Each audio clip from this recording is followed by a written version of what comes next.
சொந்தமாக YouTube channel நடத்த வேண்டுமா? நீங்களும் பிரபல ஆங்கர் ஆக வேண்டுமா? உடனே சேருங்கள் Pandey school of journalism. Contact 7388242242. Chengalpattu மாவட்டம் பல்லாவரத்தில் நடைபெற்ற கொடூர பாலியல் சம்பவம் பெரும் அதிர்வலைகளை ஏற்படுத்தியுள்ளது.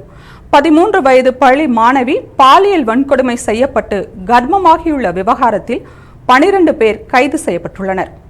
பல்லாவரத்தைச் சேர்ந்த 8ஆம் வகுப்பு படிக்கும் சிறுமி பள்ளி விடுமுறையில் தனியாக வீட்டில் இருந்துள்ளார்.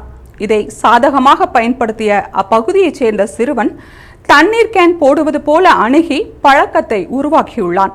பின்பு காதலிப்பதாக கூறி நெருக்கம் அதிகரித்து வீட்டில் தனியாக இருக்கும் நேரங்களில் பல முறை பாலியல் வன்கொடுமை செய்துள்ளான். இதைத் தொடர்ந்து மற்ற சிறுவர்களும் இச்சம்பவத்தில் ஈடுபடத் தொடங்கினர். இதன் மூலம் குறைந்தது 12 பேர் சிறுமியை மீண்டும் மீண்டும் பாலியல் வன்கொடுமை செய்துள்ளதாக கூறப்படுகிறது.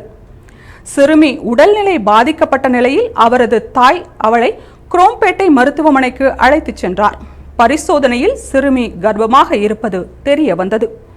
மேல் சிகிச்சைக்காக செங்கல்பட்டு அரசு மருத்துவக் கல்லூரிக்கு சிறுமி மாற்றப்பட்ட நிலையில் குழந்தைகளை நல ஆணையம் மற்றும் சங்கர் நகர் அனைத்து மகளிர் காவல் நிலையம் வழக்கு பதிவு செய்தது.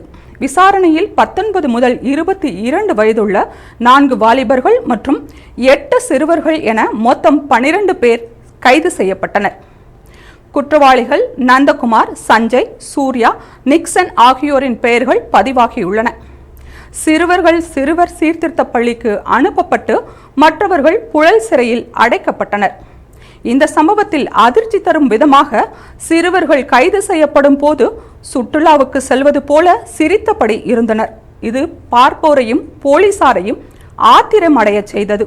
இந்த சம்பவம் சிறுவர் பாதுகாப்பு மற்றும் பெற்றோர் பொறுப்பின் மீதான கேள்விகளை எழுப்பியுள்ளது.